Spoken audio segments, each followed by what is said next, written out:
what I am discussing with you is critical analysis of unconventional monetary policy followed in the world. Critical analysis of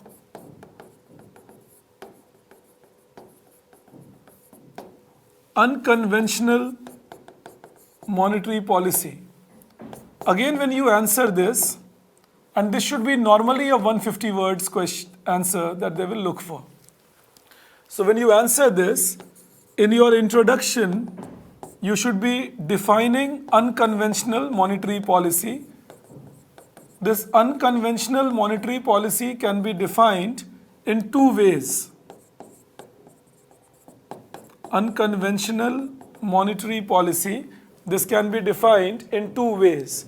A, quantitative easing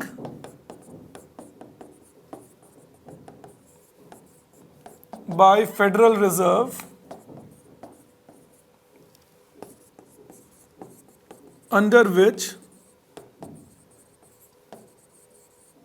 they kept printing $80 billion per quarter from 2008 to 2018.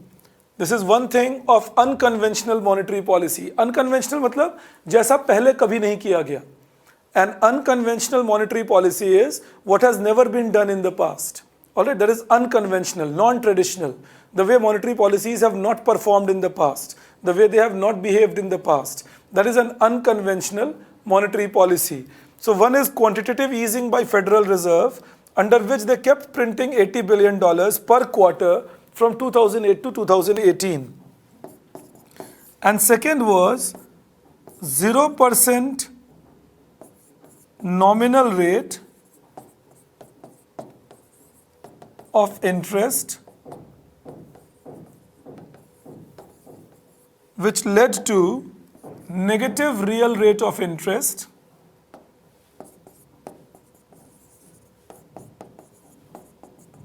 negative real rate of interest,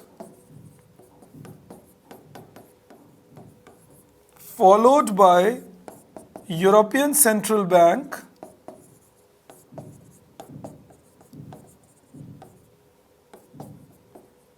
from 2012 and Bank of Japan from 2012 to 2019. These are the unconventional monetary policy putting excessive liquidity into the system. These are the unconventional monetary policy putting excessive liquidity into the system. Alright, that is the unconventional monetary policy defined. That ये दो चीजें जो हुई ये unconventional monetary policy हैं और ये system में excessive liquidity डाल रहे थे. So this was unconventional monetary policy putting excessive liquidity into the system. Now this unconventional monetary policy has had several impacts in the system. So I'm taking you into that. Impact of unconventional monetary policy. Impact of first let's talk about objective of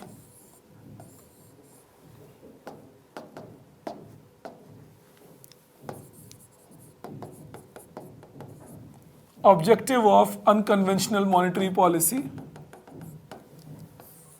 So the objective was A, to keep liquidity high in the market after subprime crisis and Eurozone crisis,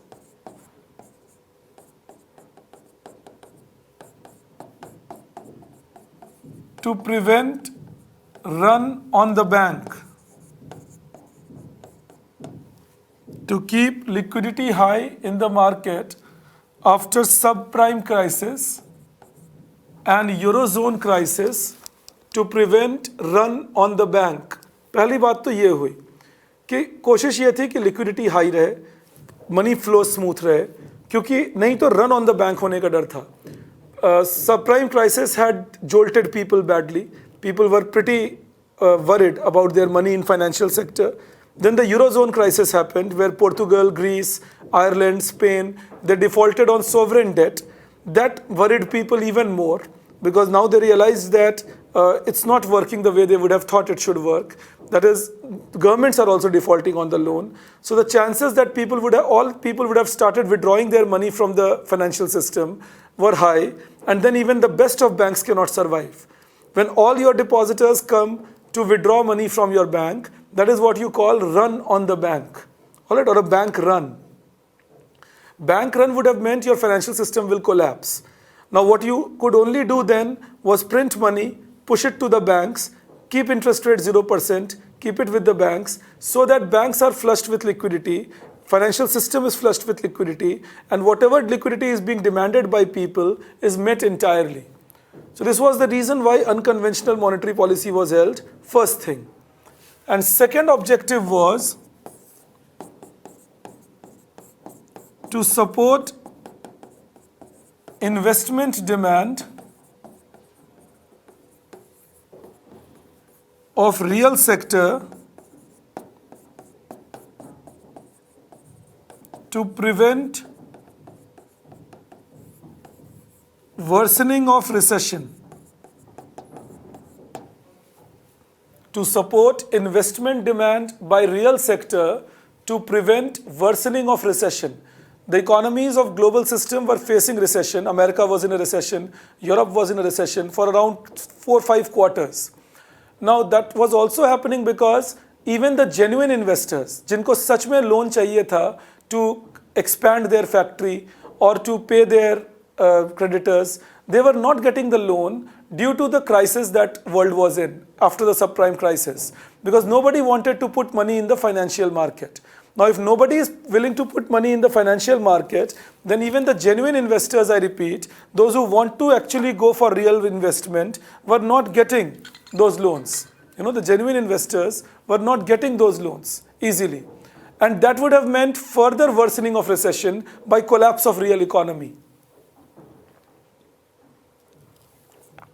कि अगर मुझे real output production के लिए पैसे चाहिए और उसके लिए मैं मशीन खरीदना चाहता हूँ, फैक्ट्री लगाना चाहता हूँ, बट मेरा मार्केट इतना मैच्योरिटी नहीं दिखा रहा कि वो पैसे मुझे मिलें, then that creates deep trouble in the system for me, and that is what the system was facing, or what the country was facing, world was facing in those days. So easy money would have meant that at least liquidity for investment was possible. And also to discourage people from saving money, the purpose was to encourage them to consume more so that more demand can keep happening in the economy. So that was the third objective, discouraging savings by giving negative real interest rate.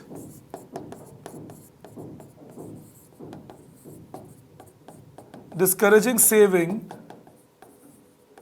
to induce consumption.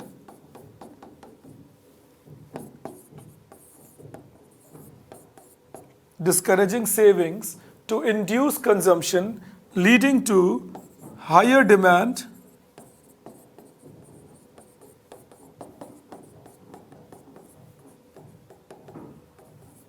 to revive animal spirits. Leading to higher demand to revive animal spirits. Discouraging saving to induce consumption, leading to higher demand to revive animal spirits. That is the other factor that people wanted to achieve.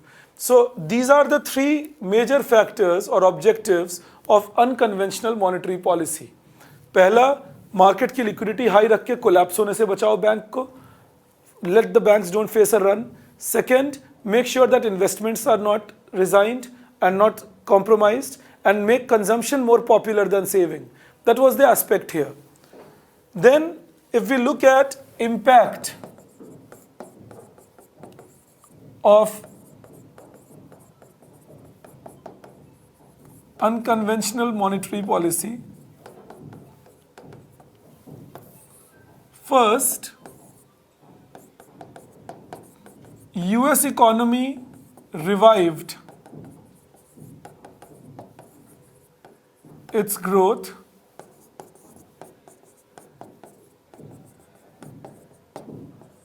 by last quarter of 2012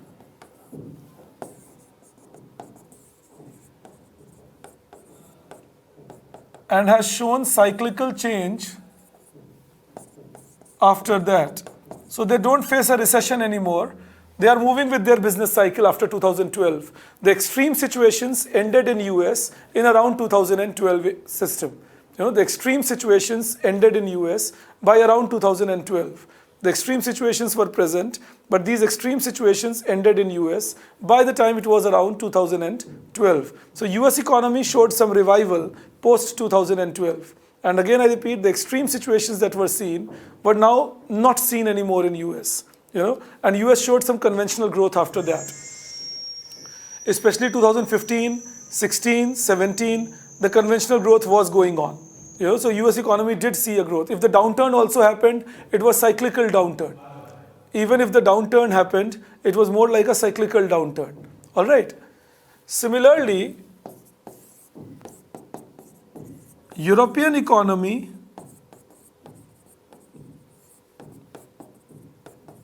started reviving after 2016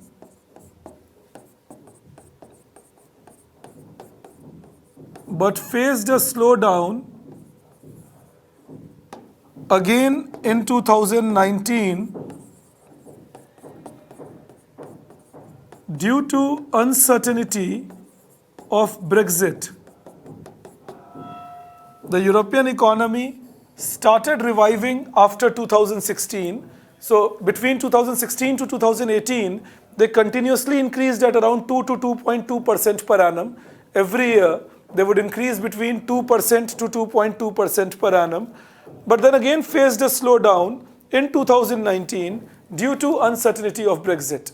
They had the uncertainty of Brexit and they faced the slowdown as a result of that. And then Japanese economy, in the same point I can tell you, Japanese economy showed revival after 2016. Japanese economy showed revival after 2016. And the third impact that we see of unconventional monetary policy is huge increase in investment in financial markets, huge increase in investment in financial markets, especially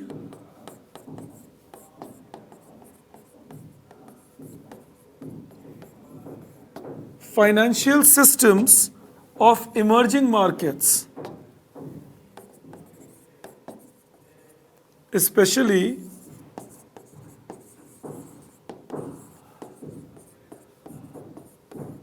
financial systems of emerging markets like India, Brazil, South Africa, China. All these emerging markets were showing huge increase in their financial system inflow of money coming in, because easy money was available in the developed world, and with that easy money available in the developed world, countries were coming in with large amount of investments, or firms were making large amount of investments in the non-conventional or in the emerging marketplace like India, etc., because the returns expected were pretty high.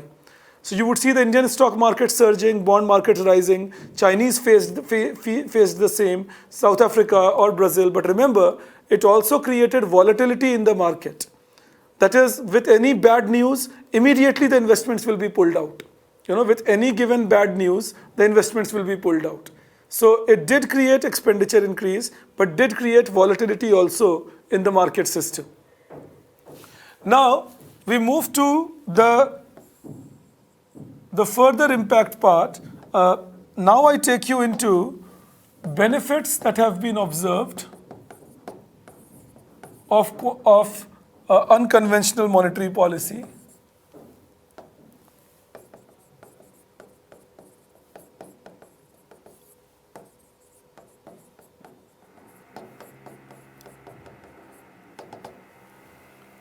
First,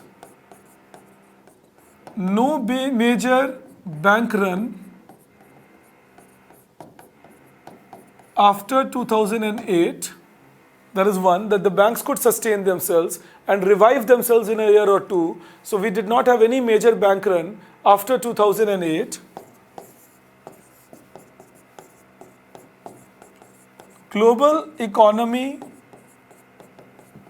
revived quickly from the Great Recession of 2008. It was seen that global economy, which had gone very down in 2007 and 8, started reviving itself better post 2008, mainly because there was enough liquidity in the system that was promoting some real activities, especially in countries like India and China, which still had a lot to grow on. So India, China, Turkey, South Korea, these countries started playing the big bulwarks across the world. China, of course, being the main player, India also being one of the bigger players, and these countries had a lot of capacity to grow, and those capacity to grow were being used with the quantitative easing. And third was promoted structural reforms like fiscal management,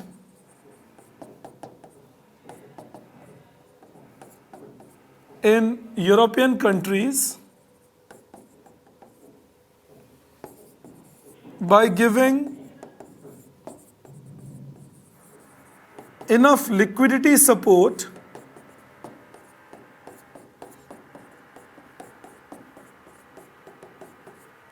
to revive the economy. Please understand this. Many European countries, had had a huge fiscal deficit. ऐसे बहुत European countries थे जिनका fiscal deficit बहुत high था. There were several European countries whose fiscal deficit was very high. And since their fiscal deficit was very high, it implied that they had to then learn, and they had to understand that how to control this fiscal deficit, how to control wasteful expenditures, and this they were taught better by the crisis that happened. But with better liquidity, imagine what happened. They could go for fiscal reforms, they could go for contractionary fiscal policy, but since there was expansionary monetary policy, the suffering was reduced to that much extent. Contractionary fiscal policy तो करना पड़ा उन्हें, because उन्होंने बहुत expansion कर लिया था past में. So since they had done a huge expansion in the past, they had to go for contractionary fiscal policy. But since now they had better liquidity in the system, the pain for people was not as bad as what it would have been if the liquidity had been missing. So these are the benefits that were created by quantitative easing or easy money policy, that is called the unconventional monetary policy. But then we have had costs of it. So potential challenges,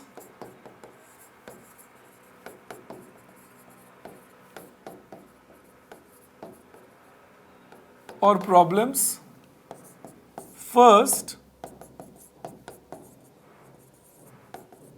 it leads to potential challenges or problems. First, it leads to possibility of asset bubble creation due to availability of easy money. Possibility of asset bubble creation due to availability of easy money. Since easy money is available, so asset bubble creation becomes high. What is asset bubble? Valuing an asset much higher than its actual value. Valuing an asset much higher than its actual value. That is called an asset bubble creation. When you value an asset much higher than its actual real value, you call it an asset bubble creation. So if you have too much money in the system, that too much money can keep going from one market to another and so on, creating this asset bubble in the system. And this asset bubble will burst one day.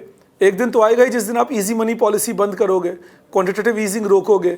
जैसे ही आप वो रोकोगे, ये bubble burst करेगा and the real sector we will again face a crisis. So we are creating a never-ending cycle here that keep putting money to sustain the bubble. If you don't put money, the bubble will not be sustained, and that will mean you will have to give up on your gains. And again, the only recourse will be to put in more money.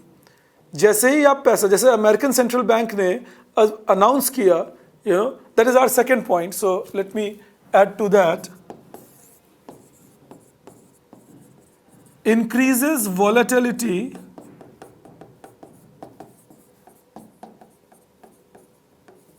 of financial markets.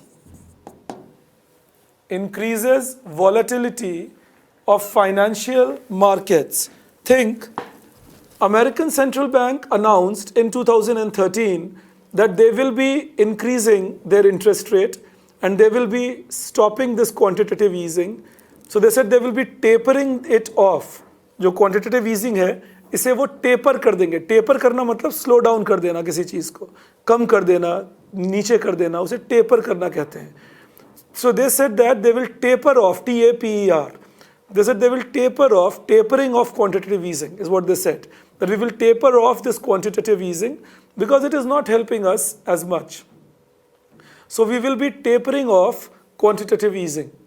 As soon as they announced it, immediately money flew from all the non-conventional, all the emerging markets, and that meant the emerging markets currency took a big hit, and the markets went down big time. Like Indian stock market came down from around 30,000 to 18,000, and currency went down from 49 rupees a dollar to 67 rupees a dollar. So all this happened in a span of 6 months. This is what was called taper tantrum. और ये सिर्फ India में नहीं हुआ, Indonesia suffered the same way, and China suffered the same way, Brazil suffered the same way, Turkey suffered the same way, South Africa suffered the same way. All emerging markets were suffering due to this because immediately investors pulled out their money from these markets. Now that is a taper tantrum. But imagine the volatility it creates in the market, and that volatility then leading to compromising your confidence of investor. So this is also that happens when you create a lot of easy money, not letting people take their choice in making decisions on the basis of real economic position. Easy money की वजह से जो आपकी economy के real situation है, जहाँ joblessness है, output growth कम है, वो छिप जाती है. That is the problem, and that should not exactly happen. And the third challenge we see is discouraged major reforms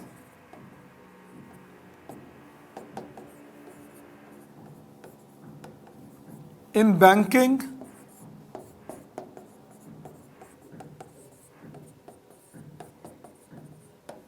and financial system. Discouraged major reforms in banking and financial system. That is another thing that was happening. Major reforms in banking, major reforms in financial system, they were heavily discouraged. Because end of the day, if the bank failure would have happened big time, or if financial system had been jolted, the world would have gone through huge pain, no doubt about it. बहुत ज़्यादा तकलीफ में जाते लोग, बहुत ज़्यादा disturbance होता, no doubt about that there would have been a huge disturbance, but that would have given a better lesson to the bankers and financial institutions how to manage the monetary system better. This kind of a safety side valve issued by the central bankers did not encourage the bankers and the fund managers to become more careful in managing the funds that they are using of their people. So in that case, again, the same risk-taking attitude, the same kind of speculative attitude kept continuing and continues till today. So these are the dangers or the problems of quantitative easing that have continued. So what is the way out then? How should we now come over it or overcome it? In your conclusion, you will write that the better method will be to ensure that gradually we reduce this quantitative easing. We can't remove it immediately. The world is used to it and it will create big volatility across the world. अगर फटाफट quantitative easing खत्म किए, then the volatility in the world will be huge. So the world doesn't need that volatility because that much volatility will disturb the world. So what is the method then? What can be done?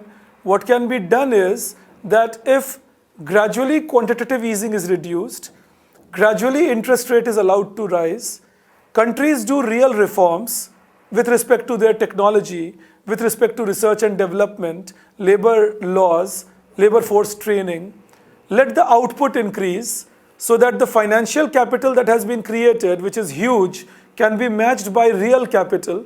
The financial capital that has been created, which is huge, can be matched by real capital. Some real output growth can happen, which will mean gradually the economies won't be dependent as much on money created by liquidity, but they will get some real output produced, which will create resources. And then over a period, including the unincluded like African nations, South Asia kind of a place, Southeast Asia, some countries like Vietnam and all, encouraging them to produce more, creating more real output, and making a global system such that this quantitative easing can be absorbed in different parts of the world. A global system such that the quantitative easing can be absorbed in different parts of the world. If that can be done, then we can overcome the problem of this big bubble that we have created. अभी तो बहुत बड़ा bubble है, अगर झटके में हटाओगे तो bubble burst करेगा. अगर बबल बर्स्ट करेगा तो और गड़बड़ होगी. So the way out is that you can't do things in a hurry. You can't do things in a jiffy. You will have to go slow. And to make sure that the global revival comes back, use your supply side techniques. Go for encouraging more production. Go for research and development. Use the fourth industrial revolution to contribute more. Discourage speculative activities in the bond and stock market. Gradually remove liquidity so that all bloated system can gradually come to the terms. थोड़ा तो नुकसान सहना ही पड़ेगा. But prepare people to bear that loss and encourage new entrants like African nations, South Asian nations into the production process so that over a period of time, and by African nations, if you feel so, but they are so disturbed, you can pick on certain countries which can be promising. For example, countries like Nigeria, countries like Ethiopia, even though Ethiopia is going through its own civil war at the moment, but Ethiopia can do well in that case. Countries like South Africa. So in Africa, there are certain Angola, there are certain countries which are promising and they can do well. Egypt for that matter, so they can do well. Pick up on those and work them out. South Asia is pretty promising. India, Bangladesh being the prominent two, if you ask me, pretty promising. So work on these and revive output growth. That real revival is the only way to overcome. ये होता है जो bubble बनाया उसको धीरे धीरे नीचे लाना और real output से cover करना. That remove the bubble and cover it with real output. And that should be your concluding point. Alright, so that is about unconventional monetary policy and how the global system should tackle unconventional monetary policy.